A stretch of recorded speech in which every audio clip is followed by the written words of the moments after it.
Salam alaikum, bonjour tout le monde. Aujourd'hui on va faire l'examen sciences mathématiques 2012. On va faire la correction.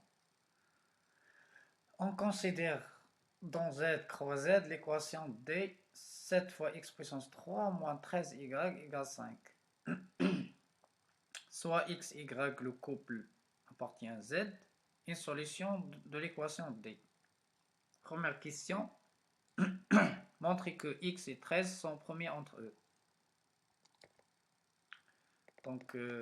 Ici, x et y sont dans z. Donc, x et y sont dans z carré.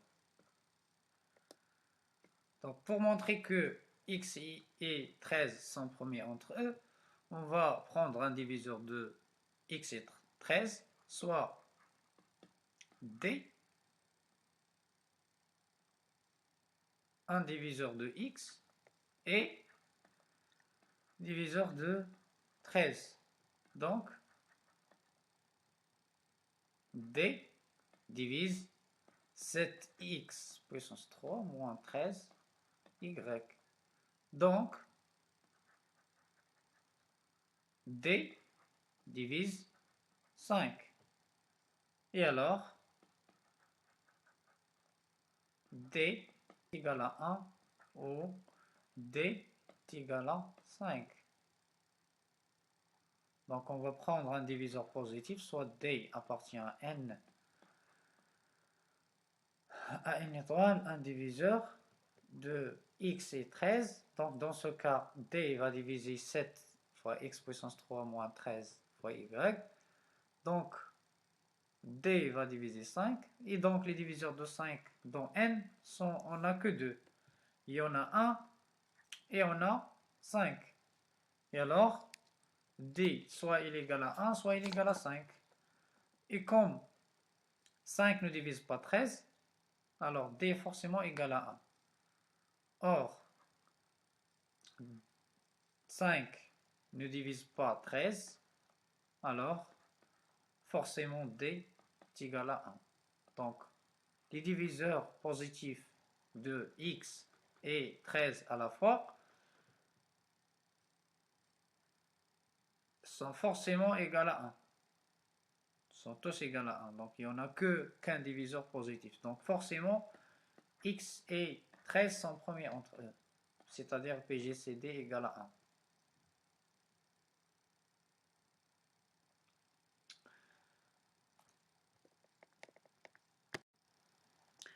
On passe à la deuxième question. Montrer que x puissance 12 congrès à 1 modulo 13. Donc ça, c'est application simple de théorème de Fermat. On a x et 13 sont premiers entre eux. Donc, d'après Fermat,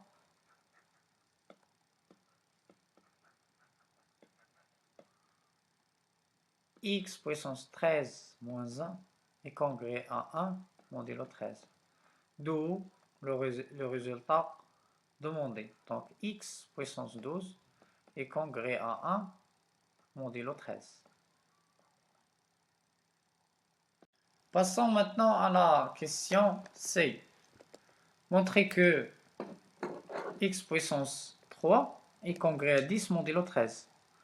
D'abord, on sait que 2 fois 7 moins 13 égale à 1.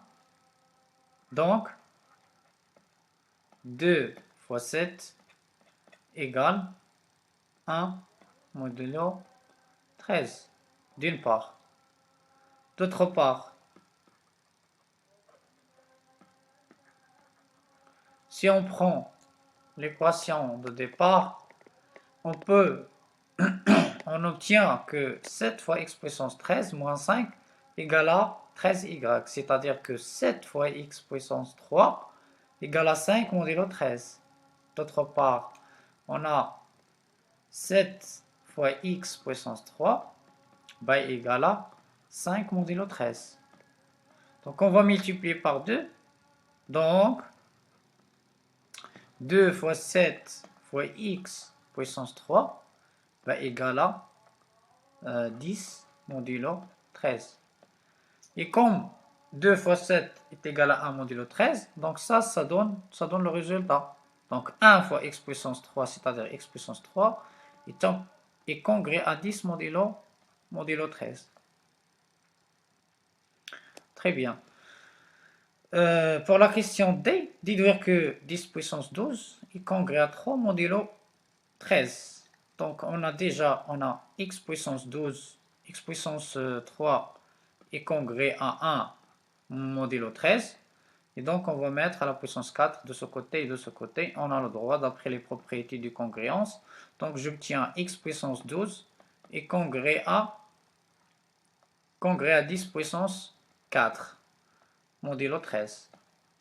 Or, par calcul, je peux vérifier que 10 puissance 4 est congrès à 3 modulo 13. Donc si je calcule cet entier et je soustrais 3, j'obtiens un multiple de 13.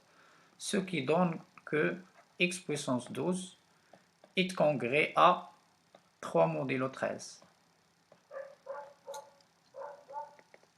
Pour la dernière question, déterminer les solutions de D. Donc supposons, par absurde, supposons on va montrer que D n'admet aucune solution. Supposons que le couple x, y appartient à z carré solution. Alors, on a déjà démontré que x, il va vérifier x puissance 12 est congrès à 3 modulo 13.